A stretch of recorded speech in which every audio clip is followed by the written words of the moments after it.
Selamat datang pada tutorial pembelajaran mata kuliah dasar SQL. Materi yang akan diberikan pada tutorial pembelajaran kali ini adalah mengenai Data Definition Language atau yang disingkat dengan DDL. Adapun cakupan pembahasan yang akan diberikan pada tutorial pembelajaran DDL ini adalah bagaimana menciptakan tabel, serta bagaimana mengubah struktur tabel dengan menggunakan bahasa SQL DDL, seperti menambah kolom, menghapus kolom, mengubah tipe data kolom, mengubah nama kolom, serta mengubah nama tabel. Oke, kita mulai. Ini adalah skema database yang akan digunakan dalam tutorial materi dasar SQL ini. Oke, untuk masuk di sini, lingkungan Oracle, kita bisa ketikkan perintah SQL plus, kemudian ketikkan username,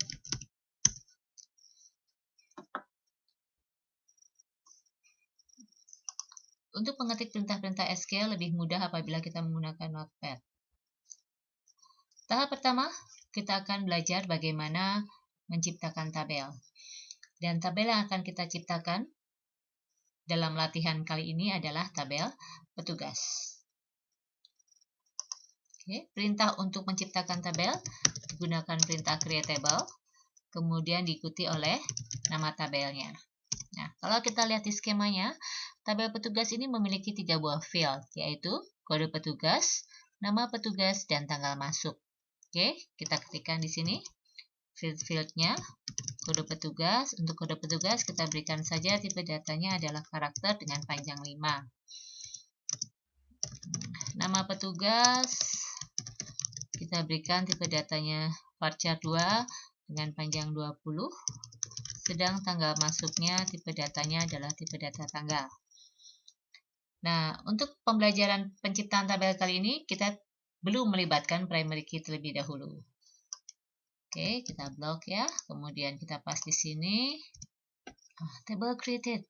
Apa artinya nih? Artinya adalah ternyata kita sukses menciptakan tabel petugas. Nah, taunya gimana? Kita bisa melihat objek-objek yang sudah kita buat dalam skema Oracle kita, yaitu dengan mengetikkan perintah select asterisk from cat. Cat apa tuh? Kependekan dari katalog. Nah, di sini kita bisa melihat nih bahwa dalam skema kita baru memiliki satu buah objek, yaitu tabel petugas yang barusan sebelumnya kita ciptakan. Bagaimana caranya? Kemudian kita ingin menampilkan kembali struktur tabel yang sudah kita ciptakan sebelumnya. Nah, kita bisa melakukan dengan perintah describe, diikuti dengan nama tabel yang mau kita lihat strukturnya. Nah, muncul lagi nih. Di sini kita bisa melihat bahwa struktur tabel petugas adalah ada 3 field, kode petugas, nama petugas, tanggal masuk, dengan tipe datanya masing-masing. Nah, perintah describe ini juga bisa kita singkat dengan menggunakan perintah seperti ini saja. Outputnya sama. Ya. Latihan berikutnya adalah kita akan menambahkan kolom pada tabel. Oke, misalnya kita akan menambahkan kolom email. Nah, tipe datanya adalah varchar 2. Panjangnya kira-kira 25. Oke. Nah, perintah menambahkan kolom, menambah kolom, mengubah kolom, menghapus kolom, itu artinya bahwa kita mengubah struktur.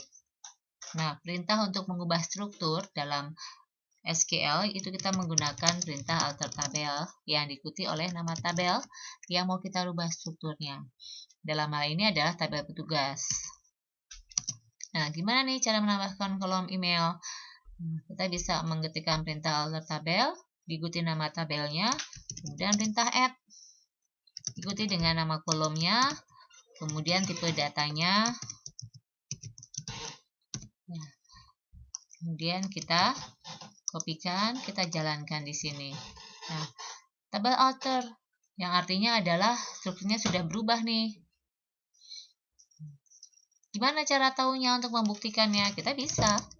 Kita describe lagi, kita lihat. Nah, lihat nih, kolom email sudah masuk dalam tabel petugas, lengkap dengan tipe datanya tadi. Oke.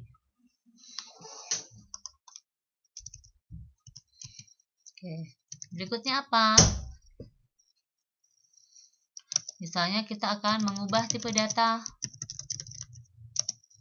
Mengubah tipe data kolom pada tabel.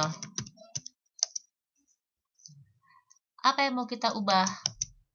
Misalnya kita mau mengubah tipe data nama petugas yang tadinya panjangnya 20, mau kita rubah menjadi 25. Nah, karena kita mengubah tipe data, ini sama artinya dengan kita mengubah struktur. Perintahnya masih sama kan? Alter table diikuti oleh nama tabelnya. Gimana kalau mau mengubah tipe data kolom? Kita menggunakan perintah modify. Diikuti oleh nama kolom yang mau kita rubah. Tadi adalah nama petugas, kemudian langsung tipe data perubahannya apa? Yang tadinya panjangnya 20 kan di sini, mau kita rubah menjadi 25. Oke. Sudah, kita jalankan di sini. Kita copy dulu. Jalankan di sini. Oke, tabel altered. Artinya adalah kita sukses nih melakukan pengubahan tipe data. Kita cek lagi ya. Nah, kita lihat strukturnya, berubahkah dia? Lihat, berubah. Nama petugas, tipe datanya adalah varchar 2 dengan panjang 25. Oke, menambah kolom, mengubah tipe data kolom. Sekarang kita belajar untuk mengubah nama kolom. Mengubah nama kolom. Misalnya akan kita rubah nama petugas, dirubah menjadi nama PTGS seperti ini ya. Oke. Masih kita mengubah struktur. Jadi perintah yang digunakan masih menggunakan alter tabel. Hanya mengubah kolom itu berarti kita menggunakan perintah rename kolom. Mengubah nama kolom.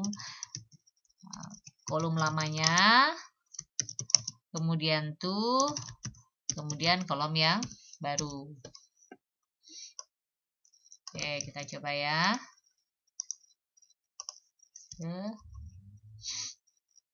Oh, salah ketik ini, maaf. NM petugas kurang P di sini. Oke, kita jalankan lagi. Nah, enaknya pakai notepad seperti ini. Pada saat melakukan editing, kita nggak perlu ngetik ulang. Kita tinggal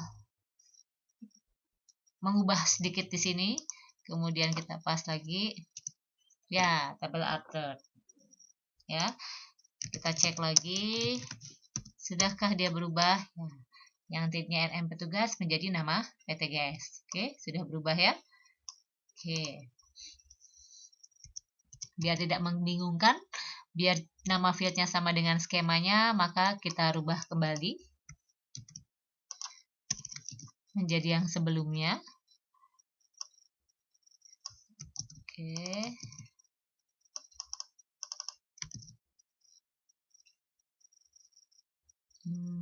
Salah tadi. Kita Ctrl C, Ctrl V, oke. Ya, kita jalankan di sini. Oke, kita cek lagi. Sudah kembali seperti semula. Oke. Kita sudah belajar bagaimana menambahkan kolom, kemudian mengubah tipe data, dan di sini mengubah nama kolom. Berikutnya adalah bagaimana cara menghapus kolom. Misal yang ingin dihapus adalah kolom email.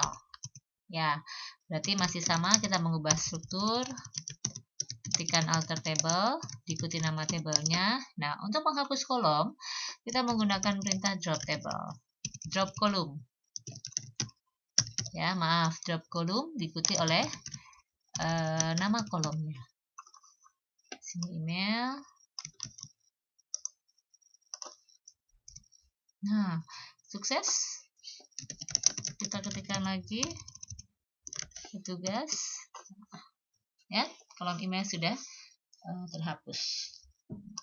Oke, terakhir apa nih? Kita mengubah nama tabel. Oke, misalnya tadi nama tabelnya petugas. Mau kita rubah menjadi petugas, kita rubah menjadi staff misalnya, tabel staff.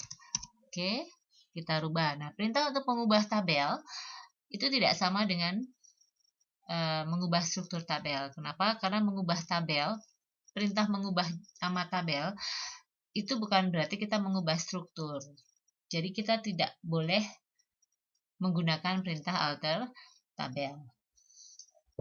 Ya, jadi perhatikan ya bahwa mengubah nama tabel itu tidak sama dengan mengubah struktur tabel. Nah, untuk mengubah nama tabel sendiri, kita menggunakan perintah rename. Diikuti nama tabel lama, kemudian nama barunya apa. Di sini rename petugas to staff. Hati-hati ya, jangan ketukar dengan pada saat untuk mengubah nama kolom dengan nama tabel. Perintahnya jelas berbeda. Oke, tabel rename. Nah, sekarang gimana caranya memastikan bahwa memang tabel petugas ini sudah berubah namanya menjadi tabel staff?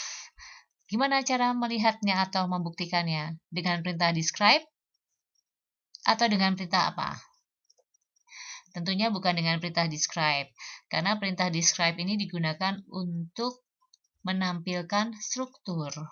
Sedangkan di sini yang kita rubah adalah nama objeknya. Berarti kalau gitu apa dong perintahnya? Ya, benar. Kita menggunakan select asterisk from cat. Karena di sini merujuk pada objek yang ada pada skema. Kita lihat, tabel petugasnya sudah nggak ada ya. Sudah diganti namanya dengan menjadi tabel staff. Oke, biar sama dengan skema, kita ubah kembali namanya.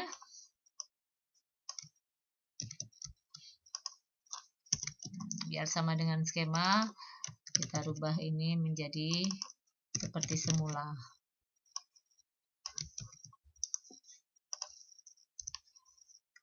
Oke. Nah, sudah menjadi seperti semula, jadi sudah sama seperti skema. Demikian tutorial pembelajaran mengenai dasar SQL dengan pokok bahasan Data Definition Language. Semoga materi pembelajaran kali ini dapat dengan mudah dipahami. Sampai jumpa pada materi-materi pembelajaran